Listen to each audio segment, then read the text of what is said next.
Greetings and God's peace be with you. My name is Kristofer and I'm one of the priests at St. Francis Episcopal Parish and Community Center. I speak to you today from a path not far from where we live in Patapsco State Forest. This beautiful pathway and the stream that flows behind me, I imagine you can hear it. It might even make it a little hard to hear my voice. But as you follow it along, as it winds, you come to a parking lot. And the parking lot widens to a road, and that road widens to an interstate. It's amazing in such a small geographic space how much change occurs. If I were to start walking that way, well, that change would happen quickly. In today's passage, at least one of the ones that we're assigned, as we remember the feast of St. John the Baptist, we are reminded in the prophet Isaiah of these words. A voice cries out in the wilderness, "Prepare the way of the Lord. Make straight in the desert a highway for our God. Every valley shall be lifted up, and every mountain and hill be made low. The uneven ground shall become level, and the rough places a plain.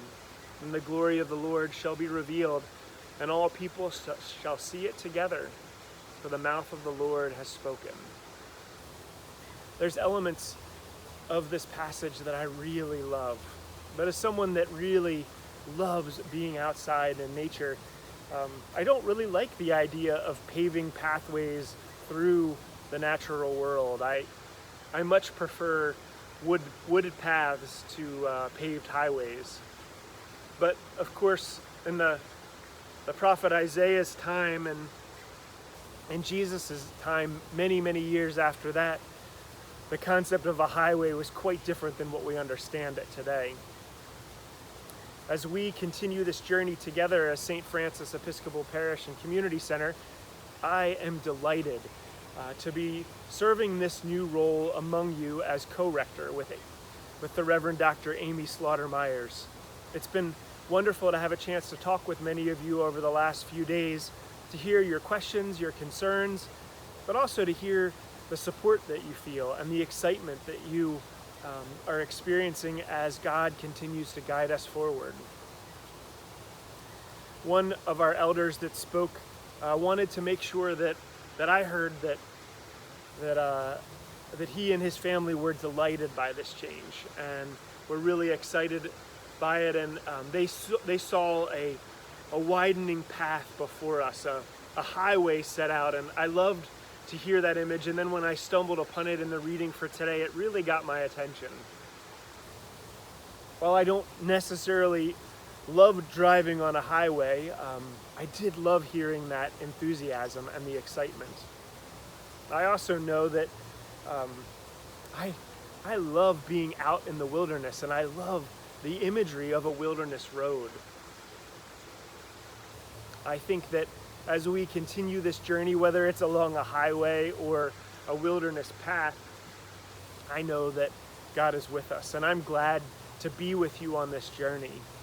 I imagine you have questions and struggles, and I hope that you continue to feel like you can talk with Amy and me and members of our Vestry and officers as we figure all this out together as God guides us forward. We're told in the passage, "The glory of the Lord shall be revealed, and all people shall see it together."